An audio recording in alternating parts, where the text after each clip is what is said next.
Malapit lang yung deadline, hindi pa rin ba tapos yung last part? Oo nga, wala pa nga rin yung kay Tin yung dapat ipapasa niya eh. Baka busy din siya pero kailangan na natin mag-decide eh. Hindi dapat laging ganun. Dapat may plano tayo.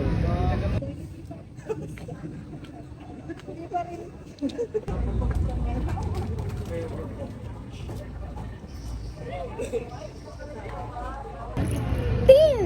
Asa na yung part mo? Kahapon pa yan hanggang ngayon hindi pa rin kumpleto. Ginagawa ko naman eh.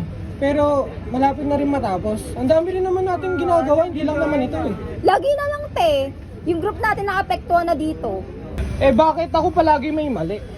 Di lang naman kayo nahihirapan ah. Pati rin naman ako ah. Oo, gets ko na pagod ka. Pero kung lagi kang late, damay lahat, di ba? Eh paano naman ako? Ang bibigat din naman ng mga loads ko ah. Kaya sana hindi lang ako yung nakikita nyo may mali. Guys, pause muna. Walang mangyayari sa atin kung puro init na lang ng ulo. Tama, dapat isipin muna natin bago magsalita. At Tin, pwede bang agahan mo yung pagpaplano mo next time? Alec, pwede bang kalmahan mo muna yung approach mo? Hindi lang to tungkol sa kung sino yung tama o mali. Kailangan nating maging mapag-unawa at maging mapagpasensya para makahanap ng solusyon. Fine, aminado ko. Na-pressure din ako. Gusto ko lang naman kasi makomplete tong grupo na to eh. Sorry din kung minsan yung mga parts na pinapasa ko is kulang-kulang. Tsaka minsan kasi sa mga gawain natin, napakabibigat, kaya natataranta ako.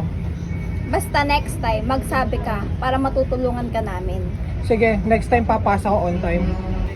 So dalawa lang ang option, hintayin natin si Tin or hatiin natin yung gawain. Kung hintayin natin, baka naman kapusin tayo sa oras.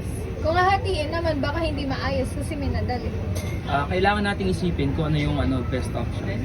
Suggestion ko lang, siguro hatiin natin, pero wag natin iiwan si Tin. Sabay-sabay natin tapusin.